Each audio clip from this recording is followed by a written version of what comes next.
Domestic violence is any kind of abuse, whether it be verbal, emotional, physical, sexual abuse that's happening in the context of a family or a household. Domestic violence for me means families not having a stable communication. One, great. The first thing that comes to my head is women and children. Um, I don't know, just unhappy thoughts. Domestic violence is a form of abuse that can happen to anyone and come from the most trusted person you know.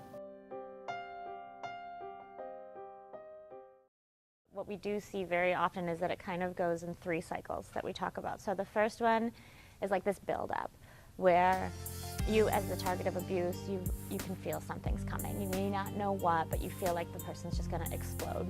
And that's the second stage. And so whether it be physical abuse, emotional abuse, verbal, sexual abuse, or any combination of those, that happens in that second phase. And then it moves into the third phase, which is called the calm stage, or sometimes called the honeymoon stage, because going back to that concept of power and control, this is when the abuser starts to fear, oh, maybe I'm going to lose some of this control that I have. You know, maybe she's getting sick of it, maybe I did too much, maybe she's really going to leave, or she's not going to take it, or maybe she's going to start standing up for herself, and I'm going to lose that power and control I have over her. So in order to win her back, I'm going to buy flowers, tell her I'm sorry, you know, make promises, maybe I'll go back to church, or I'll go to anger management, or I'll go to couples counseling, that sort of thing. Or a lot of times it's a lot of blaming, you know, trying to take the responsibility off themselves, like, well, I was just so angry, or, you know, it makes me mad and you do it anyway, or I only get this mad because I care so much about you, things like that. So when they finally win that person back over, then it slowly will move back into that first phase where you start to feel like something's going to happen again, and it just kind of cycles over and over again.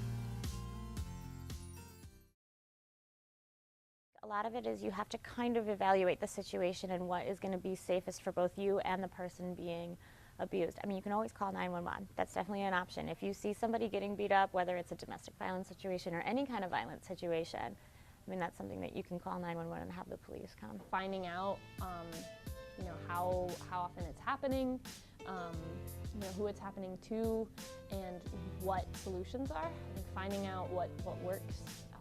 You know, I remember you mentioned actually that there was like a shelter for like mothers and their children.